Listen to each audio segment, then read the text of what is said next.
3 weeks ago, I picked up the wrong phone. We both have the same iPhone model. Same case, too. It was on the kitchen counter, buzzing with a notification. I was heading out the door, in a rush, and I thought it was mine. I tapped the screen. Last night was unreal. I can still taste you. I stared at the message. The name at the top, Noah, work. It wasn't from me. And it wasn't a message anyone sends their coworker. For a few seconds, I just stood there, holding the phone like it was a grenade. My ears started ringing. I looked toward the living room, where Marin was humming along to music, packing up her laptop bag like it was just another normal morning. I put the phone down. Didn't say a word. I wanted to believe it was a joke. A misread. Something. It wasn't. That was the first crack. After that, I stopped trying to explain things away. The gym visits that didn't show up on her fitness app. The receipts for hotels and neighborhoods where we had no business. The sudden push for girl time when she never had close friends before. The extra shower when she came home. The new lingerie I hadn't seen her wear. Ever. I didn't confront her. Not yet. I needed to be sure. And I didn't want her to know I'd woken up. I started paying attention. Watching everything. Her schedule, her phone behavior, how quickly she turned it over when I entered a room. I memorized her passcode. I took photos of receipts. I tracked locations. Quietly. No drama. She had no idea. We'd been married for 8 years. I thought we were stable. Not exciting, maybe, but solid. I never cheated. Never even looked at someone else. I worked long hours but made time for us. Took her out when I could. Supported her when she switched jobs twice. I thought we were a team, but something had changed. Or maybe it had always been this way, and I just refused to see it. One night, she left her Apple Watch charging in the bathroom. I don't even know why I checked it. Curiosity, I guess. Or instinct. There were deleted messages synced from her phone. Not all, but enough. Noah, thinking about you in that red dress. Noah, hotel is booked. Same place. Marin, God, you're bad. I'll bring wine this time. I didn't read further. I didn't sleep that night. I lay next to her in the dark, watching her breathe, wondering how many times she'd come home after being with him, climbed into our bed, and kissed me like nothing happened. I didn't know what hurt more, the betrayal, or how easy it was for her to live a double life. Still, I didn't say a word. I needed more. Not for confrontation. For strategy. Because if she wanted war, I'd give her one. But on my terms. For days later, I left work early and followed her. She told me she was meeting a client for a late lunch downtown. I watched her walk into a boutique hotel at 2:17 p.m. She didn't come out until after 4 o'clock. Her hair was different. Her dress had changed. And she looked satisfied. She didn't see me. I was parked across the street in a rental she wouldn't recognize. That night, she acted like nothing happened. Told me traffic had been awful and that she might go to bed early. I made us both tea. I watched her drink hers like she wasn't lying through her teeth. The next morning, I contacted a private investigator. For the next 10 days, I gathered. I had photos, screenshots, hotel bookings, messages from sync devices, locations. Every night, I smiled when she walked in the door. I asked how her day was. I kissed her on the cheek. She had no idea I was done. Then came last Tuesday. She was in the backyard. We just finished dinner. She had a glass of wine, was scrolling her phone with a lazy half-smile, like life was good. Perfect even. I stepped outside and sat across from her. No greeting. No small talk. I looked at her and said, flat, "Are you cheating on me?"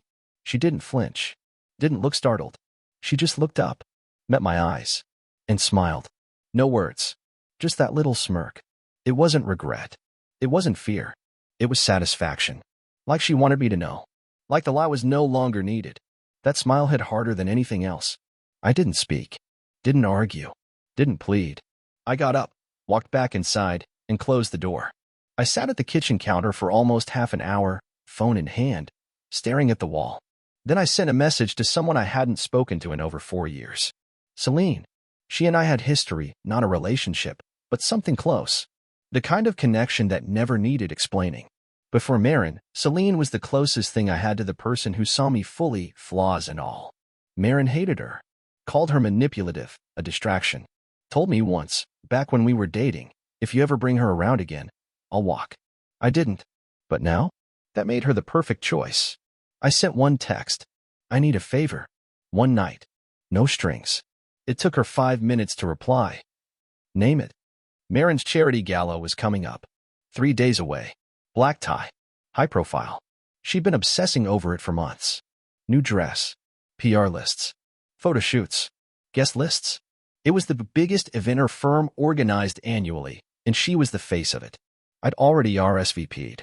I didn't tell her Celine would be my date. She assumed I'd show up late, stand in the back, drink quietly, and leave early, like I did every year. Not this time.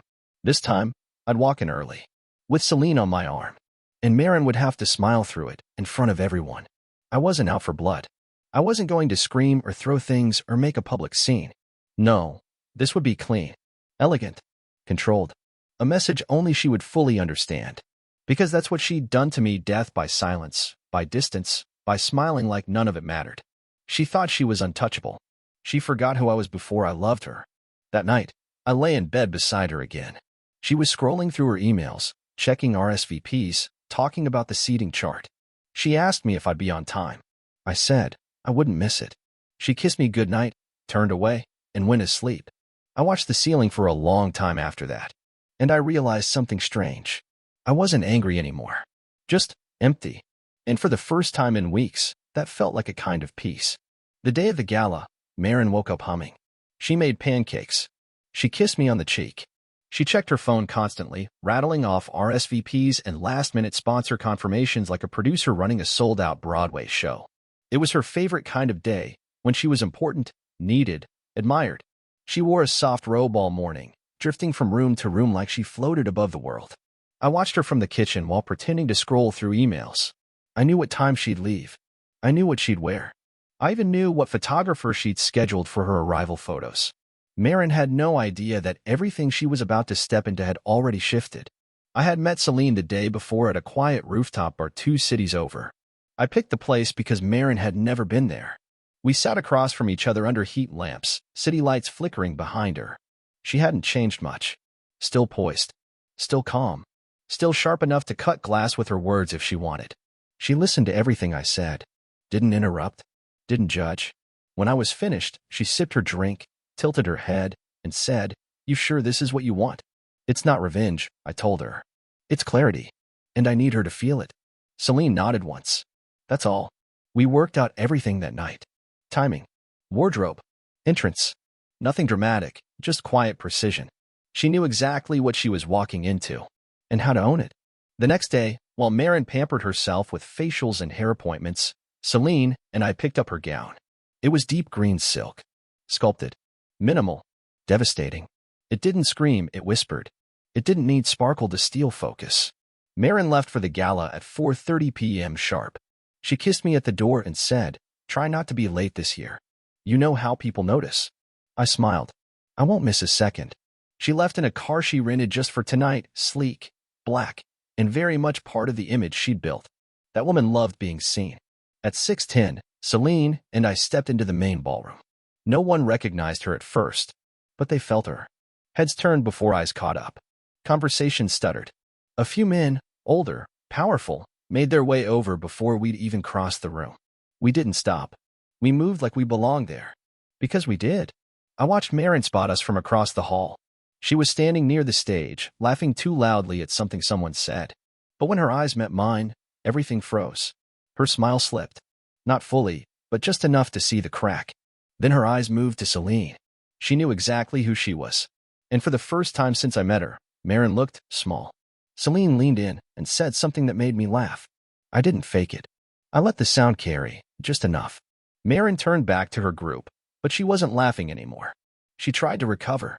She worked the room hard after that, bigger smiles, louder greetings. But something had shifted. People noticed us. They watched. Conversations leaned our way. Invitations followed us like perfume. The host of the night, one of the major donors, approached Celine with a glass of wine and a question about her foundation work. Marin was standing 6 feet away. He didn't even look at her. She walked past us 10 minutes later, pretending not to notice.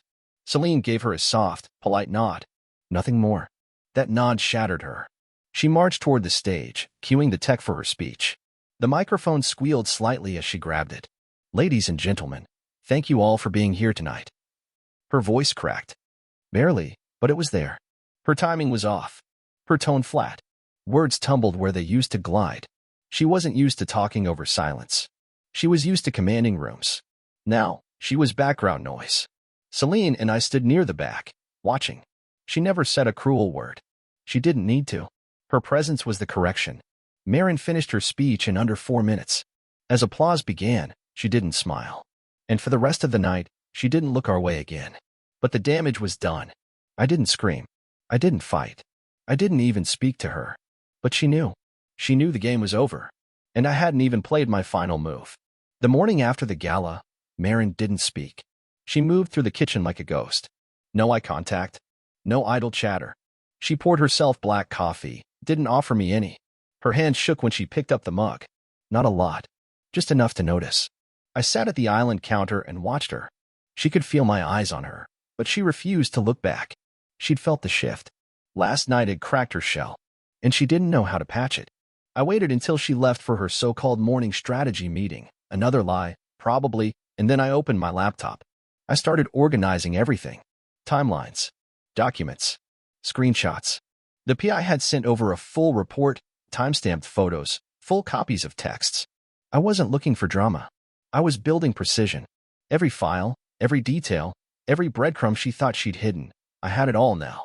Backed up, labeled, dated. At 11:42 a.m., she texted me. Running late. Don't wait for me for lunch. Red heart. I didn't reply. That afternoon, I called my lawyer. We scheduled an in-person meeting for Friday. Quiet location. Discreet service. I'd already sent over half the material. The goal was simple. Airtight divorce. No leaks. No chances. No drama. That night, Marin came home with a new bottle of wine. She was dressed in that effortless chic way she always used when she wanted to reset the tone. Tight black pants, oversized sweater that dropped just far enough off her shoulder to say she wasn't trying too hard. She set the bottle on the table. I thought we could talk, she said. I nodded. Let her speak first. She circled for a while. Talked about how the event went pretty well overall, despite a few awkward moments. She mentioned seeing me with someone, asked casually if it was an old friend. I didn't lie. Yes. Her name's Celine. Marin paused, studying my face like she couldn't figure out if I was provoking her or just being honest. She looked comfortable, she said slowly. I smiled. Not to mock her. Just because I didn't know her discomfort anymore. She kept her cool. Too much of it. That's how I knew she was spinning inside. She's not part of this, Marin added. She is now. She looked down, exhaled, then changed tactics. We've been off, she said. Disconnected. I felt it too. Maybe we could. I don't know. Talk to someone. I waited. You think therapy's going to fix this? I asked. She shrugged. I think. Maybe there's still something here. Maybe we just lost sight of it. She wasn't crying. She wasn't even fully apologizing. She was testing to see how much control she still had. None. I stood, walked to the cabinet, pulled out a white envelope and placed it on the table. She stared at it. What's this? The future. You can take it to your lawyer. She opened it slowly. Her eyes moved fast over the pages. She recognized what it was instantly: draft divorce terms. Property division. Non-disclosure clause. No alimony. This is, she started, then trailed off. I watched her lips tighten. Her throat moved like she was trying to swallow something sharp. She put the papers down. You planned this. I did. You humiliated me. No. You did that when you smiled on the patio. Marin stood, hands on the table, not shaking anymore. Angry now. This isn't over. I met her eyes. Yes, it is. She left the room. The door didn't slam. She didn't scream. But that smile? The one she gave me the night I asked the question? It was gone. And now I could breathe. Marin tried to act like nothing had changed. The next morning, she came downstairs dressed in designer business casual.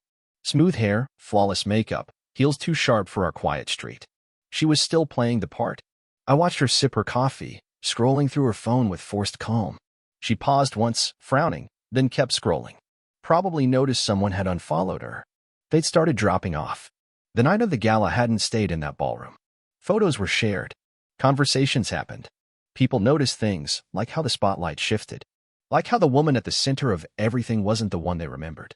I didn't do anything to make that happen. I didn't need to. Reputation is fragile when it's built on performance. Over the next week, the cracks widened. Her phone calls got longer. Her mood swings sharper.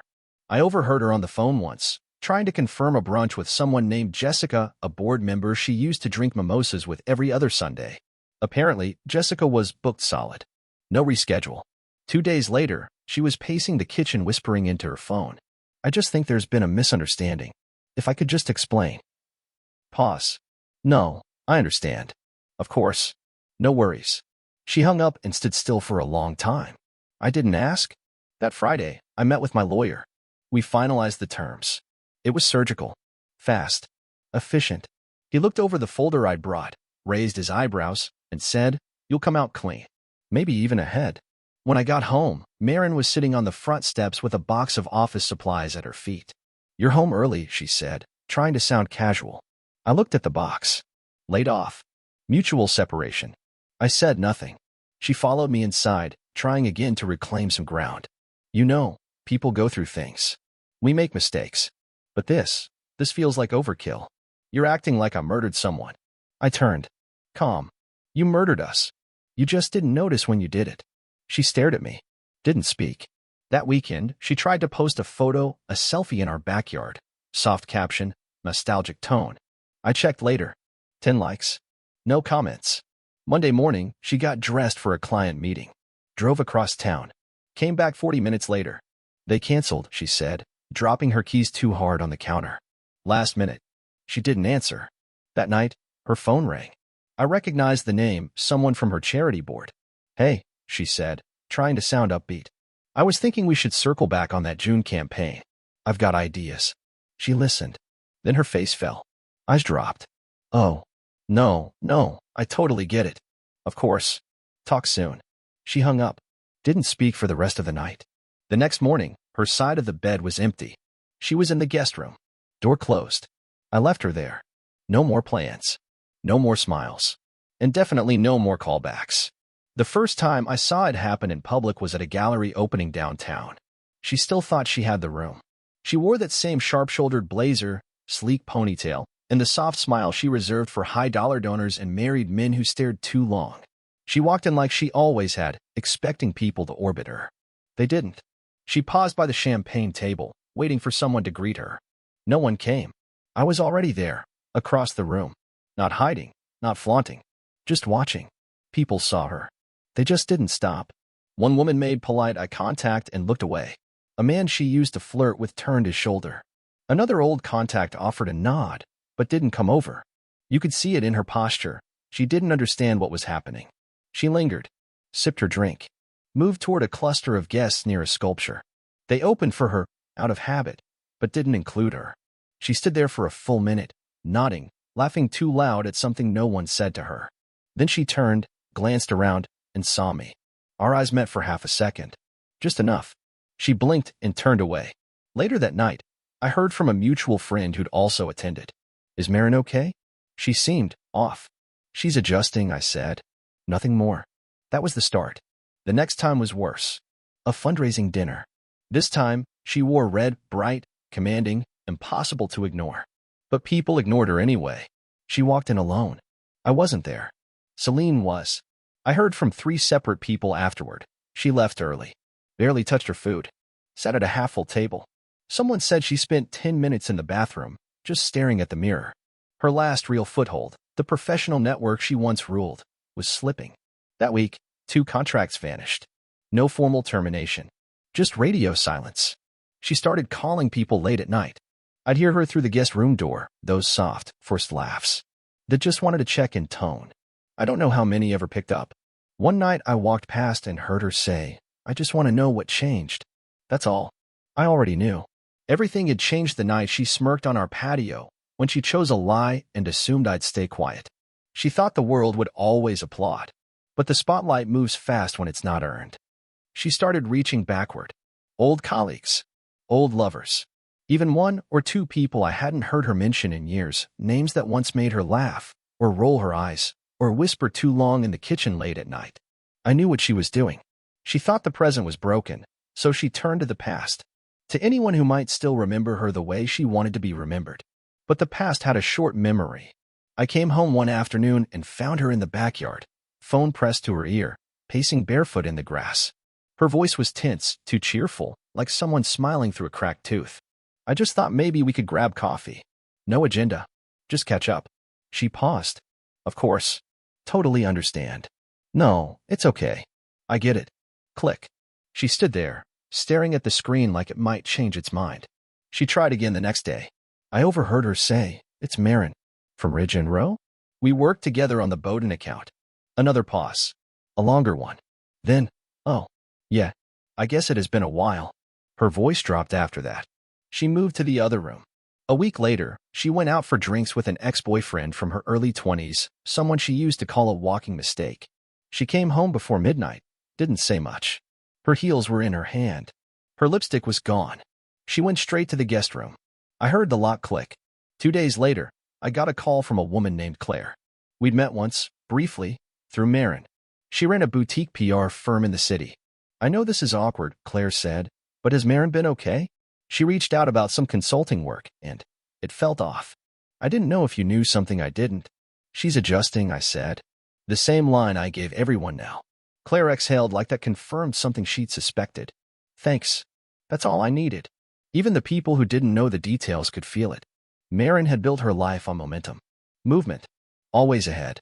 Always admired. She never planned for stillness. Never learned how to be ignored. One night, she came into the kitchen while I was doing dishes. She looked tired. Makeup off. Hair undone. "Do you think I deserve this?" she asked quietly. I didn't answer right away. I shut off the water. Dried my hands. Turned to face her. "I think you thought you could lie forever," I said. "And I think you're starting to realize you can't." She didn't speak. Didn't nod. She just stood there for a few more seconds, then walked out. That was the last full conversation we had. I started leaving the house more. Work, errands, sometimes just sitting in a coffee shop 2 towns over where no one knew my name. I didn't do it to avoid her. I did it because the air felt lighter outside that house. Inside, it was all ghosts. Not the kind that rattled chains, but the kind that wear perfume and stare at you from across the kitchen like they still belong there. Marin stayed in the guest room. She tried to reclaim pieces of her old life. Rearranged furniture in the living room. Reorganized the spice rack. One day I came home to find her repainting a wall near the stairs, music playing like it was 2017 again. It didn't work. You can't scrub betrayal out of drywall. The only messages she got now were delivery notifications and spam. I used to hear her phone ring 3 or 4 times an hour. Now it was just silence. She still dressed up some mornings. Business casual. Light makeup. She'd grab her bag and leave like she had a destination. A purpose. But she always came back too soon. Less than an hour. Sometimes less than 30 minutes.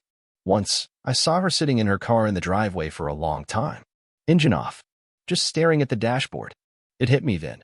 She wasn't going anywhere. Not in the literal sense. Not in any sense. I started staying out later. Celine and I saw each other once or twice, quietly. Nothing serious. No drama. Just ease. We didn't talk about Marin. We didn't need to. One night, Marin asked if I was seeing someone. "I don't think that's your business anymore," I said. She nodded. Didn't push. That silence told me more than any apology ever could. She was starting to feel it, not the guilt. The emptiness. The echo that comes when the applause ends and no one asks for an encore. Marin used to believe she could land anywhere. On her feet. In someone else's arms. In a better version of her life. But she wasn't the woman people caught anymore. She was the one they stepped around. It happened on a Thursday night.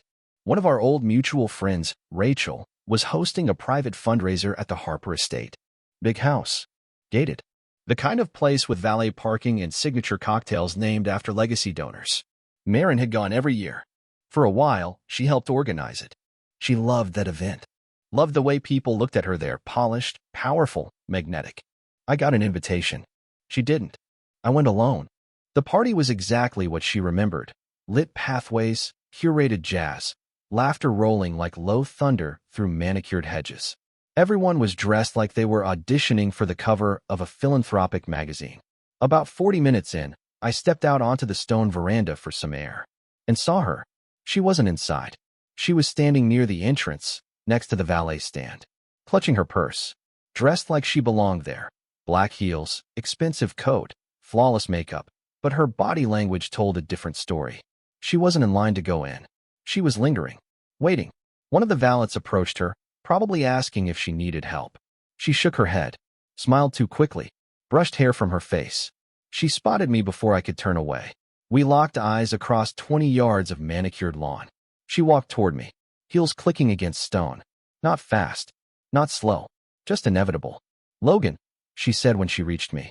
Her voice cracked on the second syllable. "I wasn't expecting to see you," she added. "I was invited," I said simply. She nodded like that answer hurt. "I just thought maybe I'd drop by. Say hi to a few people. Rachel and I." "She didn't invite you," I said. Not cruel, just the truth. Marin exhaled sharply, almost laughed. Not from humor, from disbelief. "You're really not going to pretend?" "Pretend what?" I asked. "That you still belong here?" She flinched. For a moment, the mask slipped, and I saw the panic beneath it. "I made mistakes," she said. I didn't answer. She tried again. "I didn't think it would fall apart like this." "It didn't fall apart," I said. "You knocked it down," then kept smiling while it burned. That silenced her. Behind us, the soft hum of music floated from the estate. People laughed inside. Glasses clinked. No one was looking at her. She looked past me at the doors. Like maybe, if she stared long enough, someone would come out and invite her in. No one did. Her hand fell to her side. Loose. Tired. "I don't know where to go anymore," she said. I looked her in the eyes. "I think that's finally honest." She didn't respond. I walked past her, down the steps, across the lawn. I didn't look back. I heard the valet greet someone else. A woman laughing. Another life moving forward. And Marin, somewhere behind me, still standing at a door that wouldn't open. In the weeks that followed the Harper Estate fundraiser, Marin stopped pretending. There were no more business outfits, no staged photos, no carefully curated breakfasts eaten in front of sunlight for Instagram. The performance faded, slowly at first. Then all at once, she started wearing sweatshirts. Her hair was undone more often than not. I'd come home and find her in the same position as when I'd left, on the couch, laptop open, doing nothing. Not even Netflix. Just sitting. And for the first time since this all started, I didn't feel angry. I didn't feel vindicated. I felt nothing. It was like watching someone I used to know become a ghost in slow motion. She tried, once, to have dinner together. Set the table, lit a candle, sat across from me, and said, "You used to believe in me more than anyone." I didn't look up from my plate. "I believed in someone who wasn't real," I said. Her eyes welled, but she didn't cry. Not anymore. She was too tired for that. I wasn't trying to be cruel. I was just being honest. Marin had spent so long performing an identity, ambitious, unstoppable, charming, that even she didn't know where the act ended and the real person began. And now, when it mattered most, she had no center to return to. She left the house more often, but for shorter and shorter periods. She wasn't going anywhere. I think she just needed to breathe somewhere that didn't smell like failure. Once, I walked into the kitchen at 11 p.m. to find her rereading old birthday cards from coworkers. Another time, she printed out a LinkedIn list of her past clients and crossed out names with a red pen. One by one. No explanation. Just deletion. I stayed out of her way. Celine reached out now and then. No pressure. No agenda. Just, "You okay? And let me know if you need air." I appreciated that more than she probably realized. One evening, Marin asked if I would ever forgive her. I didn't answer right away. Then I said, "Forgiveness isn't a door you unlock for someone else. It's a door they have to build. And you're still looking for someone to hand you the key." She sat in silence for a long time after that. She started cooking again, randomly. Overcooked chicken. Underdone rice. Not for me, just for the act of doing something. She began journaling obsessively. I saw her notebook once when she left it open on the kitchen table. Pages and pages of fragmented thoughts, lists titled "What I Had" and "Where It Went." One morning, I overheard her leaving a voicemail for someone I didn't recognize. Her voice was hollow. I know I burned it. I'm not asking for trust again. Just conversation. No callback. Some nights, I could hear her cry. Not sobbing. Not loud. Just that quiet kind of grief that lives in the chest and leaks out when the room is still. I didn't interfere. I didn't comfort. I couldn't. That part of me was gone.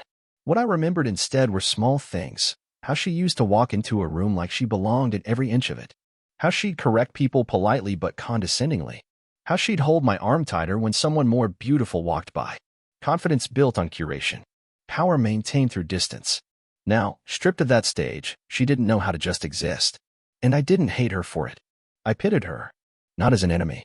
as a woman who had only ever been adored on the surface and never learned how to live without applause. When she asked if I'd keep the house, I nodded. You should, she said. It's calmer here without me. I almost responded. Almost. But what would have been the point? The day she moved out, I helped her with one box. Nothing more. She thanked me. I nodded. She waited for something more. I gave her nothing. She stood on the porch longer than necessary, keys in hand. Finally, she set them on the railing, walked to her car, and drove off. I didn't watch her go. I sat down in the living room and exhaled. It wasn't joy. It wasn't relief. It was emptiness. But it was my emptiness now. And that made all the difference. The first morning without her felt both heavy and light. The house was quiet in a different way, not silent from tension, but calm. I stood in the hallway barefoot, staring at the space where her shoes used to be. The spot near the door where her purse always hung was now just blank wall. She was really gone. Not just physically, emotionally, culturally, energetically. I made coffee, opened the blinds, played music I hadn't listened to in years, not because she didn't like it, but because somewhere along the way I stopped liking myself enough to choose things for me. By noon, I had made a list, not a bucket list, just a rebuild list. Things to repair, things to remove, things to relearn. I started with the walls, repainted the hallway, not because it needed it, but because I did. The physical act of changing my environment helped me reclaim ownership over it. It wasn't ours anymore. It was mine. I changed the locks, not out of fear, just out of clarity. I got rid of her wine glasses, the ones she bought when she got her first big client. I donated her decorative pillows, packed her leftover jewelry in a sealed box, and put it in storage. I reprogrammed the thermostat. I deleted her voice from the smart assistant. Every small change mattered. Every change rewrote the house's memory. Celine and I stayed in touch. Carefully, kindly. She wasn't a rebound. She was a mirror. She reminded me of who I had been before I tried so hard to be someone I wasn't. One evening, she joined me for coffee on the back patio. Same patio where Marin once smiled like a queen holding court. Celine didn't need a throne. She just sat, listened, asked questions no one had asked in years. I told her I didn't know what came next. That's okay, she said. You don't need a plan to have peace. That stuck with me. In the weeks that followed, I made real changes. Took time off work. Traveled solo for the first time in years. Started reading again. Bought a camera. Not to post. Just to see. I found an old hobby box in the attic, guitars I hadn't tuned in a decade, sketchbooks with yellowed edges. I sat on the floor like a teenager, rediscovering the things I used to be curious about before everything became about being impressive, stable, adult. I changed my diet. Ran for the first time in years. Slept better. Woke up earlier. I started talking to people. Not in shallow, smiling at the bar ways, but real conversations. A neighbor I used to wave at became someone I shared coffee with on Saturdays. I journaled. Not every day. Just when my head was too full and my mouth too tired. Some days I wrote to Marin. Other days I wrote to the person I was when I loved her. Once I even wrote a letter to the man who'd slept with my wife. I never sent it. It wasn't about him. It never had been. It was about who I had to become to finally stop bleeding from a wound I didn't cause. People from our old life reached out. Some with gossip. Some with guilt. Some with nothing to say but too much time. I answered none of them. Marin's name came up less and less. I heard she moved to a smaller city. Picked up freelance work. Rented an apartment downtown. One friend said she was seeing someone, but it didn't last. Another said she started volunteering. Quiet roles. Out of the spotlight. Maybe that was growth. Maybe it was survival. Maybe it didn't matter. I didn't feel responsible anymore. One night, I drove past the conservatory, the place where I'd handed her the divorce papers. It was closed, gates locked, but the glass shimmered under the streetlights. I parked, got out, walked to the edge of the gate, and looked in. I remembered our first visit there, her laughing, walking barefoot over stone, holding a flower like it made her invincible. I also remembered the last, her voice cracking, her eyes searching for a rewind button that didn't exist. I stood there for 10, maybe 15 minutes. Then I said goodbye, not to her, to the version of me who still thought it could have been different. The next morning, I woke up before sunrise. Coffee, music, bare feet on warm hardwood. This time, I wasn't staring at a door, waiting for silence to end. This time, I was walking into my own life. And this time, it belonged to me. 1 year later, I found myself in a different city, in a different apartment, holding a different kind of quiet. The kind you don't earn by revenge. The kind you earn by surviving yourself. I don't think about Marin often. When I do, it's brief. Like watching a passing train from a distance, loud for a moment, then fading until all you hear is your own breath. I still talk to Celine, sometimes in long texts, sometimes in short calls. She once said, "Closure isn't a door that closes. It's the air that moves through the open one." She was right, because the air around me now is different. It isn't heavy. It isn't charged. It's clean. And that, in the end, is all I wanted. Not revenge, just room to live. On my own terms, with my own name, and a silence that finally felt like peace, not punishment.